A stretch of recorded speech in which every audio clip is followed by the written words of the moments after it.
These are very, very difficult times for the Assyrian community. But for centuries, when hasn't it been a difficult time? When you think about the history of our people. Our history, dating back to the very foundations of civilization, carries with it names that ring out from ancient times. Nineveh, Babylonia, Mesopotamia, the Tigris, the Euphrates, names that sound the march of history across centuries of time, and turmoil as well, and names that form an unbroken chain of history back to the beginning of humankind. We have suffered really brutal and barbarous treatment, and we have risen from the shadows of those dark times. We've endured genocides and cruel conquerors, and we have kept alive our heritage and lived up to the unique responsibilities that come with being the world's first civilization. We have survived all of this to reach this point, when our future is in doubt and where our challenges are the greatest we have ever faced. It is extraordinarily painful to follow what is happening today in Iraq and through that entire region. It's a repeat of what my grandparents, my grandmothers, told me in their stories of what they endured in their time. So it is yet another repeat of history. We are obviously such a small minority, and in many ways victims of geography, not considered first-class citizens, at best second-class citizens. I don't even know if it's been that. But in our ancestral lands, it's safe to say that we have faced hostilities at every turn, sanctioned by cruel factions and hostile governments whose rival the barbarians of ancient times. History does repeat itself, unfortunately, and it is today. The population of Assyrians in Iraq has fallen from as many as 1.5 or 1.4 million Assyrians in 2003 to only about 500,000 today, according to reliable data that was compiled just a few months ago.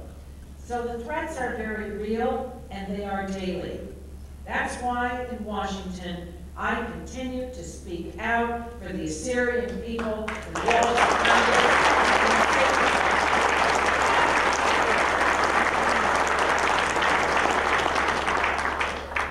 A Republican colleague of mine, Frank Wolf, a lovely gentleman from Virginia, someone that has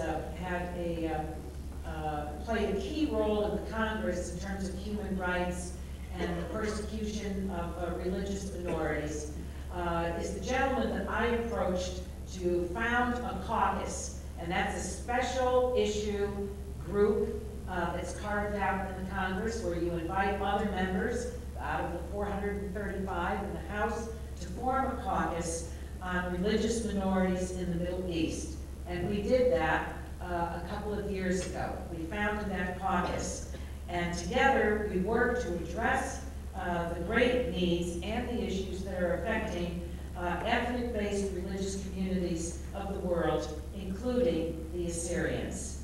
We have to continue to draw attention to a people that have been long oppressed and very, very often overlooked. I work with my colleagues to ensure that the State Department provides adequate support to the Iraqi, Assyrian, Chaldean, Syriac Christians residing in the Nineveh Plains region. We work to hold tight to a promise. Let me say this again.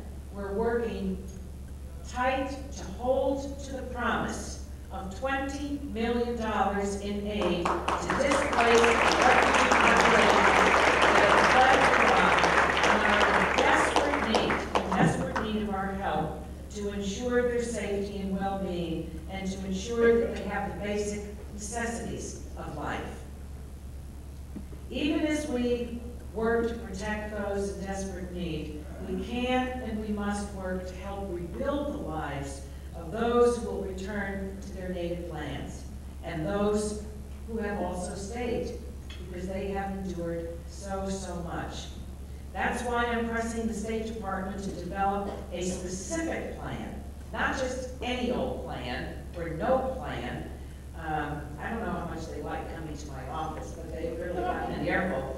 To develop a specific plan that focuses on ensured security for our people, providing resources for the creation of new businesses and industries, the continuing support and the growth of agriculture, providing for the building of, so importantly, of schools and hospitals, and also to continue to work toward a free society in which all people are able to practice their faith and celebrate their history.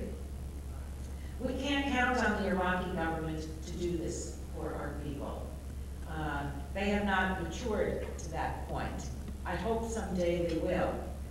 But I think that this work is truly our work to be done.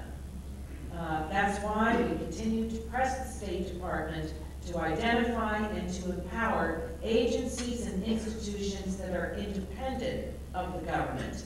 As Narsai said to you earlier this evening, and I hope you were all listening, the Assyrian Aid Society is listed as a 501c3, as a nonpartisan and a nonprofit organization that can be chosen by the State Department to deliver the services as needed. That's a very important status for an organization to have.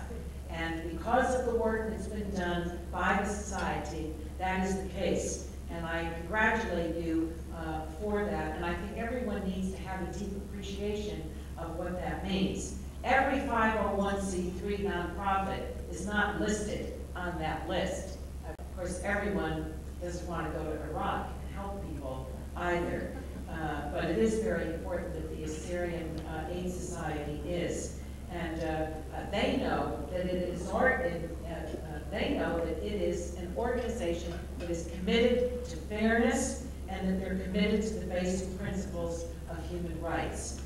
So whatever is invested in this organization, the dollars are very highly directed with very little cost to do it. Because there are not there's not a bureaucracy, there aren't middlemen, there are not a lot of salaries, high salaries that are paid. This is truly a nonprofit organization directed toward helping our people. And we continue to press the State Department to ensure that the funds that are promised to the Assyrians go to the Assyrians.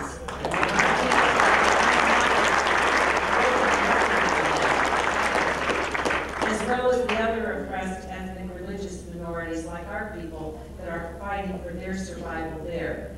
Next week, when the Congress starts up on Monday evening, next week, I am introducing, along with my colleagues from this caucus and other colleagues in the House, we're introducing a resolution in the United States House of Representatives expressing our support for all of these activities. So it will become the official record of the Congress of the United States. It will also be offered in the United States Senate by Senators Durbin and many others. I can't remember the other names. He is from Illinois, and I have seen to it that he takes a great interest in the Assyrian American community that he represents for the great state of Illinois.